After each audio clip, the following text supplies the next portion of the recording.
Exploited, the Cyber Truth, a podcast by RunSafe Security. Welcome back, everybody, to Exploited, the Cyber Truth. I am Paul Ducklin, joined by Joe Saunders, CEO and founder of RunSafe Security. Hello, Joe. Welcome back. Hey, Paul. Thank you. And our very special guest in this episode, Patrick Garrity of VulnCheck. Hello, Patrick. Hey, thanks for having me. You're waving on the video with one hand. You damaged the other one in a skateboarding incident. Very exciting. Now, our topic this week is weaponization before disclosure, which I guess is a fancy, almost militaristic way of talking about the problem of zero-day security holes, and in particular, how O-days can affect embedded systems.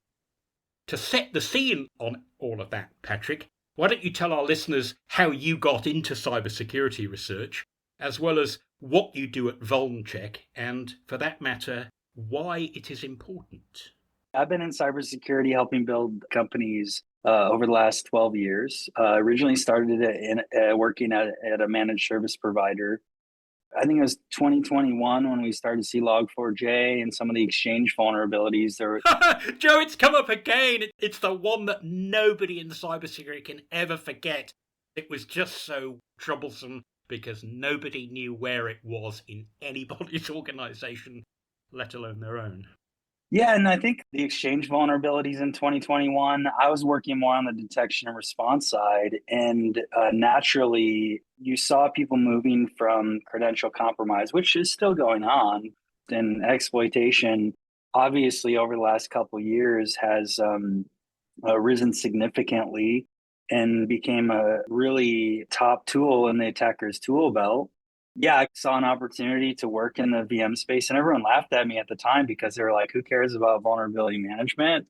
Now we're here several years later, just generally studying and understanding like what vulnerabilities are, why are they being exploited, which technologies are targeted and used. So I spent a lot of time researching and studying those, and then working on different data feeds and data sources to understand the credibility of them. Are they reliable? How can we deliver that information timely to our customers? For the most part, when we get that list of however many vulnerabilities were patched in the latest Apple update or the latest Microsoft Patch Tuesday, we kind of get the idea, oh good, the patches are out, as long as I deploy them, I'll be ahead of the crooks, or the state-sponsored actionables, or whatever they are. But the whole problem with a so-called zero-day attack is it gets its name because there were 0 days during which even the most proactive sysadmin could have patched ahead of time. So these are where the bad guys found and exploited a security hole first and deliberately kept it quiet until someone just happened to notice. And attackers are moving fast, they're proactive. And often we see disclosure of exploitation on the security advisory. So obviously something's going on before the patch is issued if there's already exploitation evidence. Perhaps if there is such a thing as a more commonplace zero-day attack, a weaponization before disclosure, what sort of time frames are we looking at? Because often not just a few days, is it? It might be weeks or even months. Yeah. That the bad guys are able to exploit a hole before anyone even realizes that something untoward is going on. Well, yeah, the first timeline I would look at, if we look at all the vulnerabilities that are disclosed with exploitation evidence this year, 2025, we're almost up to 300. I think we're maybe at like 280 to 290 vulnerabilities that have a CVE with exploitation evidence. About a third of those vulnerabilities have exploitation evidence on the day or before the CVE was published.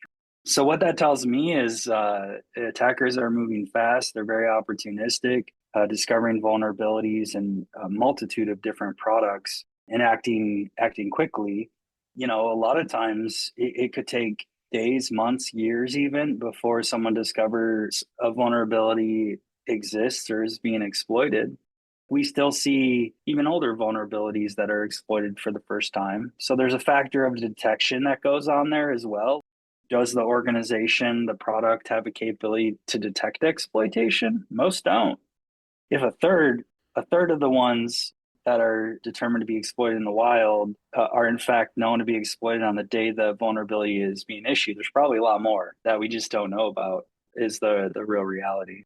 Now, Joe, maybe I can ask you at this point, thinking back to Patrick mentioning Log4j, when you get some notification in the world that XYZ product or XYZ code or XYZ device has some kind of security hole in it, that information is potentially useful, but only if you know whether you have one of those anywhere in your organization.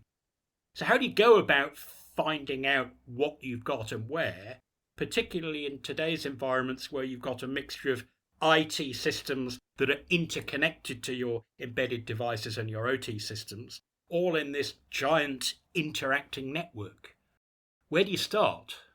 Well, as you say, certainly there could be vulnerabilities found in, let's say, some open source software, and it ends up being the responsibility of the vendor who supplies the overall product to acknowledge that that component is in their software in order to say that software has that vulnerability contained within it.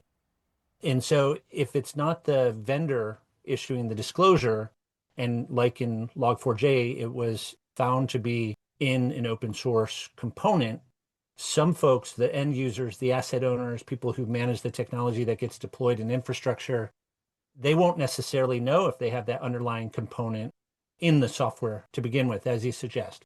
And so I think that's part of where the trouble comes with communication between those who are deploying technology and those who are producing technology. And of course, that's where software bill of materials can come into play. That's where having good disclosure systems and processes by the vendors who produce that technology comes into play, because you can imagine there's a lot of communication that needs to go back and forth between organizations. And there's a lot of discovery to find out if, in fact, you do have that underlying component. And so from a software bill of materials perspective, there's a couple different challenges. Some folks in the embedded space will generate an SBOM from a binary, which may not get to all the underlying transitive dependencies in the software. Yes, because they're just looking for strings that might be copyright messages that are thought to be unique to a particular application.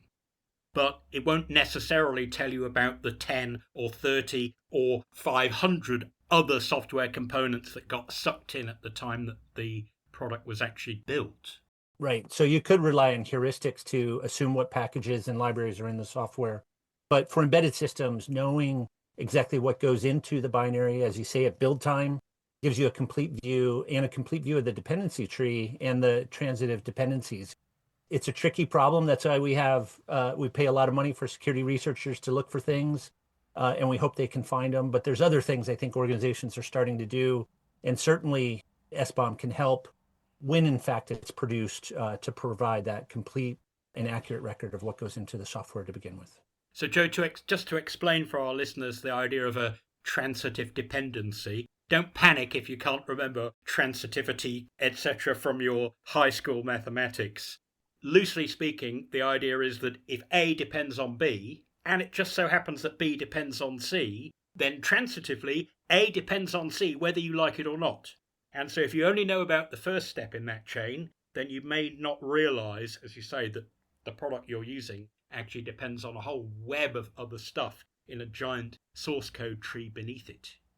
As the user of the product, as the purchaser of, say, a medical device, you might be able to get some idea of what's in a product, but the duty of care really lies with the person who creates the device in the first place, doesn't it? Yeah, 100%.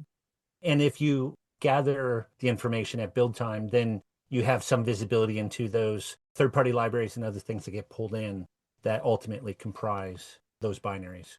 And as you've said in previous podcasts, the closer to the build time that you measure the bill of materials, the more likely it is to be accurate.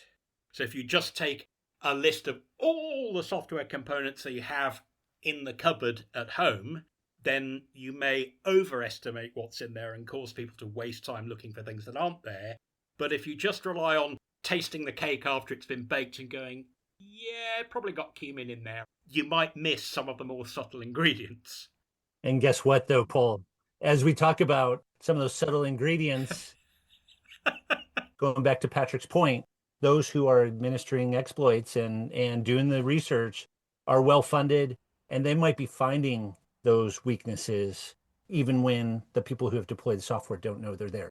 And if they're using cumin, they might be using it to hide the taste of arsenic so that you don't realize that that's there as well. On the software development side, I have a lot of friends in the medical device space and critical infrastructure. And the reality is you have amazing engineers building a product to do a thing. They do the thing that needs to get done, whether it's detecting some variants of cancer, or whether it's an operating machine, or whether it's making sure your lighting system is functional. The challenge generally I see is most of the people that build these things have no experience in security. They're literally just assembling whatever package they can for the thing to do the outcome, which is its intention. And you literally end up then going, oh, well, we need to update this thing, so we need to connect it to the internet. Like, that's the next logical thing in doing development, or we want to collect analytics. And unfortunately, you end up with these devices on the market for long periods of time that end up being internet connected, that have no security developed from the start, because the intention was to get out a product that solves the problem, not to make it secure. And so, I think that's a lot of the reason why we're generally in the place that we're in as it relates to embedded systems and the challenges with open source software, dependencies, and all the vulnerabilities that are associated with that. Now, Patrick, I don't want to point fingers at any particular company here, but inadvertently I'm going to do it. I spy with my little eye something beginning with I. They're not alone in this. Yeah. Lots of mainstream security device vendors in the past few years have been caught out. I won't list them all, but think of a big vendor. They've all had vulnerabilities, not just in their regular products, but ironically in the very products that are supposed to help you protect your network by providing some kind of perimeter defense. So you can take those potentially insecure embedded devices, put them behind a firewall, or put them inside, as Joe likes to say, the medieval castle, bring down the portcullis and everything's safe, except that the portcullis turns out to have a bug in it. Yeah. That allows people to wander in. The company beginning with I'm talking about Ivanti, obviously, they've had some quite spectacular security device bugs, haven't they, that have been 0 days. Yeah, it's a real challenge. Yeah, you look at some of these product lines, and I do think in that example, you essentially have what I would consider to be, I think it's PE or like holding company, going and buying up products that have a tremendous amount of deployment, very pervasive across many different industries. And unfortunately, these products have changed hands multiple times. I think a lot of times we see that the engineers are probably no longer with it that originally built it.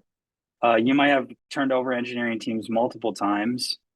Ultimately, those products being decades old, unfortunately, probably haven't been maintained to the extent that they should have been. So ultimately, the edge has become, especially in the last couple of years, one of the primary targets to get into an environment. SSL VPNs being loved, but other products as well. And the irony is that that is the very product that is not only supposed to secure you and let only the good guys in and keep the bad guys out, probably got more insight even into your super secret confidential traffic than any other part of your network. Yep. Avanti got caught by surprise, which it shouldn't have been a surprise, but it seemed like they didn't even know their own code base in the devices. And I still think that there is systemic problems in some of these very, very legacy products.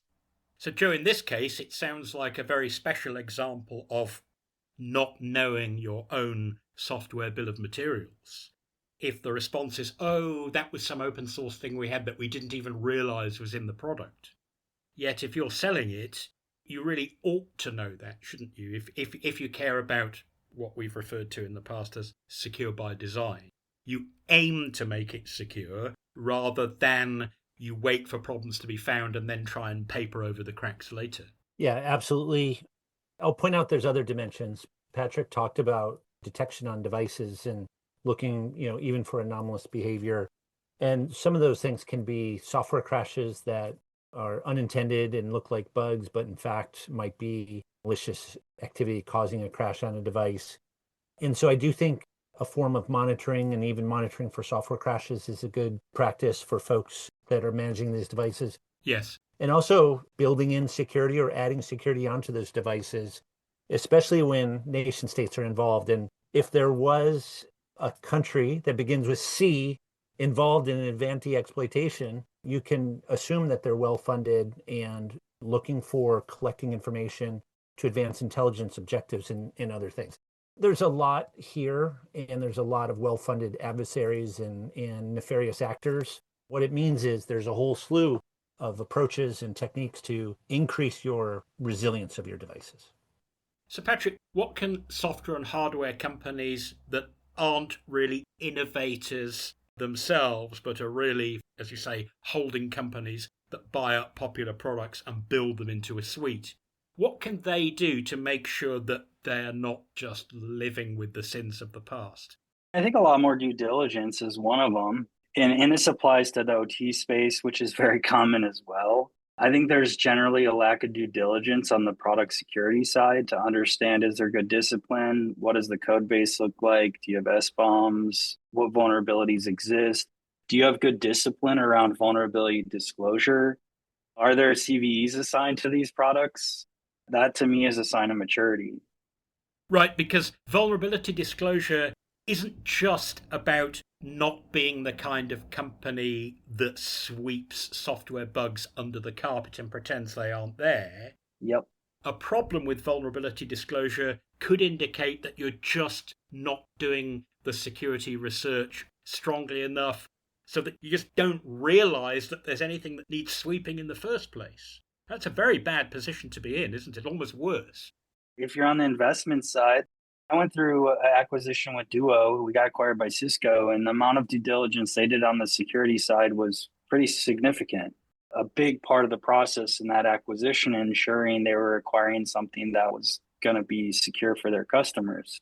And I think people are recognizing that probably more, but people get super excited about monetization as it relates to products and acquiring new lines and acquiring existing revenue streams, and they overlook the security components very frequently. And so I think that's a pretty big opportunity. Similarly, like if you're a consumer buying a product, you should probably think the same way. What practices does this organization have in place? Do they have a vulnerability disclosure process? What does that process look like? Are there CVE assigned to the vulnerabilities?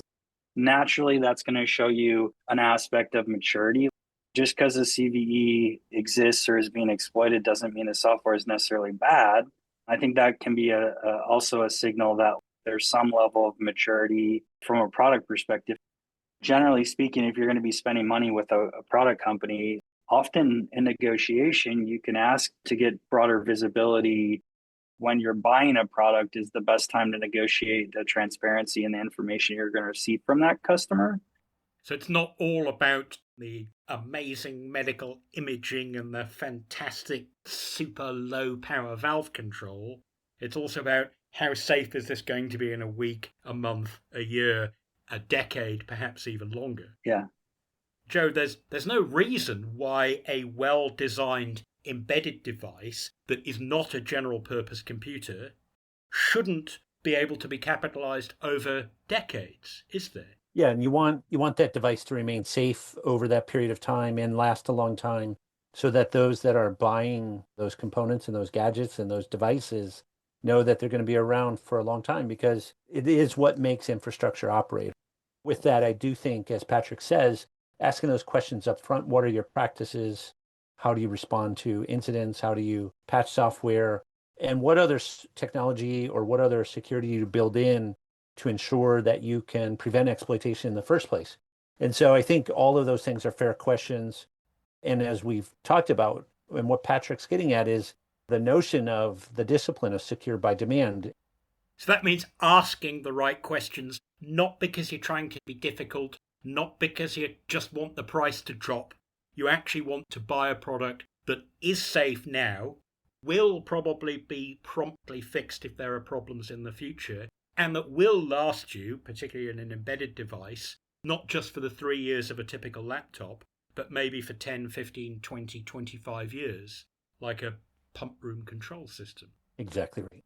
Lots of people go, well, have you got all the check boxes? And Joe, you have some very strong feelings about compliance, don't you? That obviously there are places like the automotive industry where it's absolutely required, that you have to meet the relevant standards or else you can't sell your product. But getting that compliance is not an end in itself. It should be actually part of your culture, almost like cybersecurity spirit in your organization, that you achieve the compliance because you are capable of doing so, not simply because you have to. Yeah, 100% right. And I think the kinds of questions and the discipline that Patrick was suggesting organizations could have really represents what the overall maturity of their software development process is, not just their security program. And those two things go hand in hand.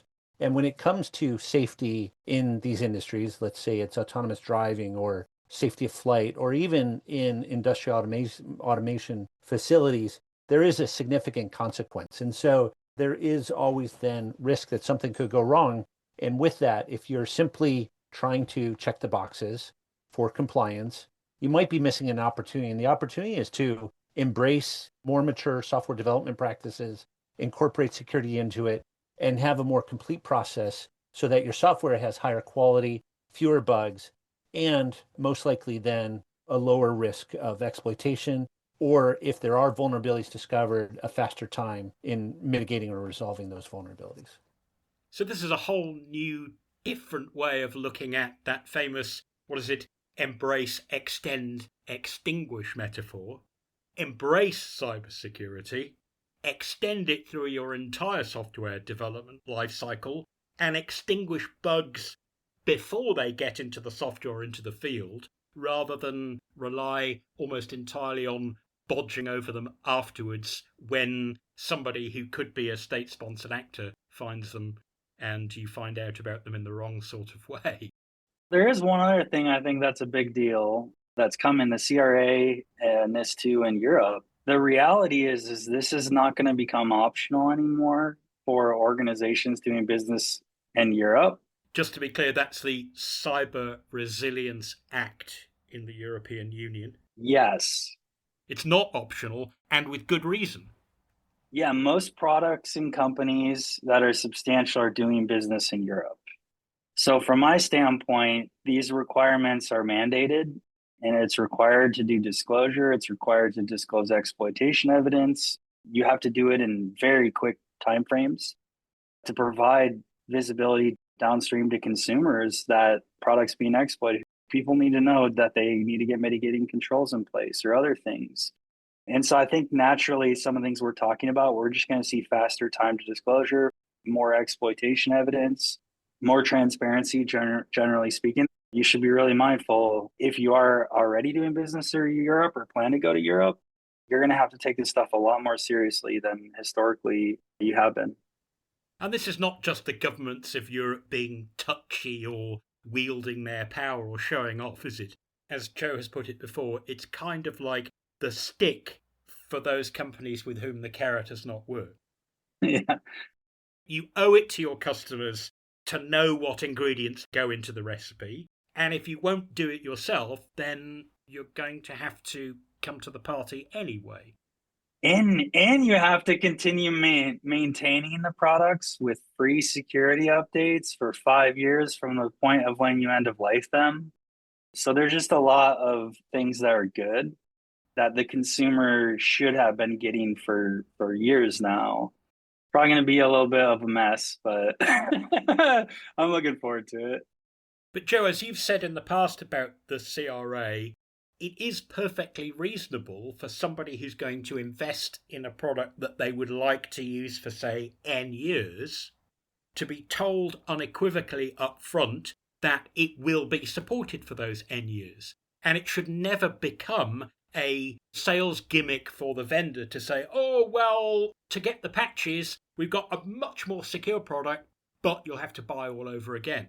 not only is that unethical way to do sales, in the embedded device market, it's kind of an impossible way to run things, isn't it? Because you can't just go and change everybody's pacemaker overnight. Yeah, and especially in the medical device area where we do see a high percentage of buyers asking about security, one, because the consequences is, significant in that industry, but two, they are making those capital expenses as we talked about. And so I think the concern over liability, the concern over safety, the concern over having products that are relevant without getting egg on your face, these are all motivators to help boost your overall software processes. And I think if we do elevate our software process, we make more mature our software processes, that comes with discipline that will improve your software from a security perspective as well.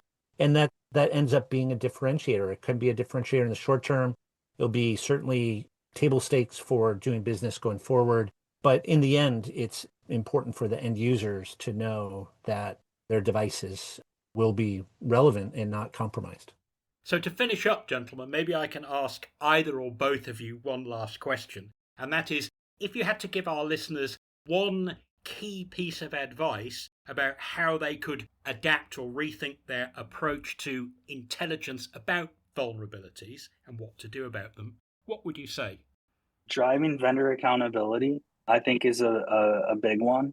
If you're buying and consuming a product for someone, you have some ability to be a part of security. Now, the bigger the company, the harder that becomes, depending on your spend.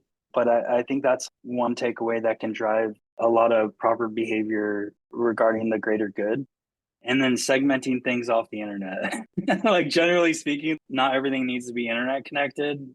Thinking about your strategy as far as how you're segmenting things from access to the internet, because all too often we see embedded devices and OT systems online, and naturally those are the easiest ones to own. And so that's probably the best advice I have.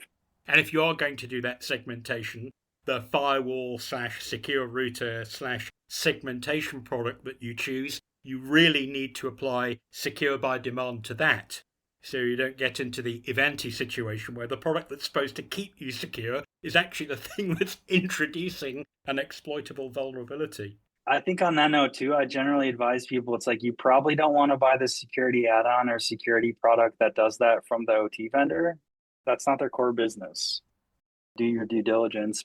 You want to get a device in between the internet that's really going to hold up. Joe, what say you?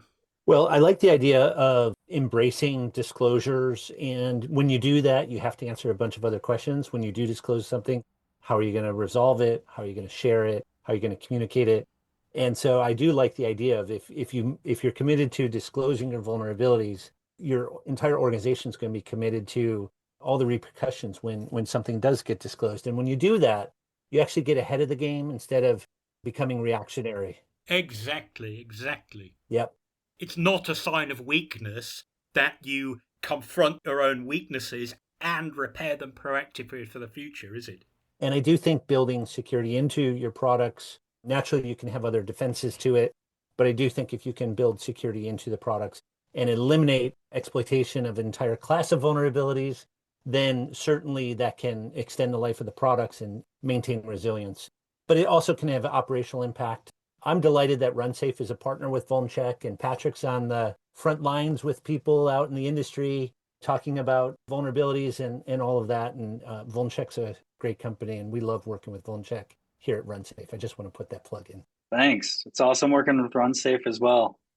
Thank you, Joe. Thank you, Patrick. Thank you so much.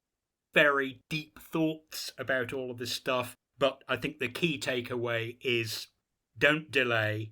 Get started today. And if you confront your weaknesses, it is not a sign of weakness. It is a sign of strength. So that is a wrap for this episode of Exploited the Cyber Truth. If you find this podcast informative, please don't forget to subscribe so you can keep up with each week's episode. Please also share with your colleagues and your friends. And remember, everybody, stay ahead of the threat. See you next time.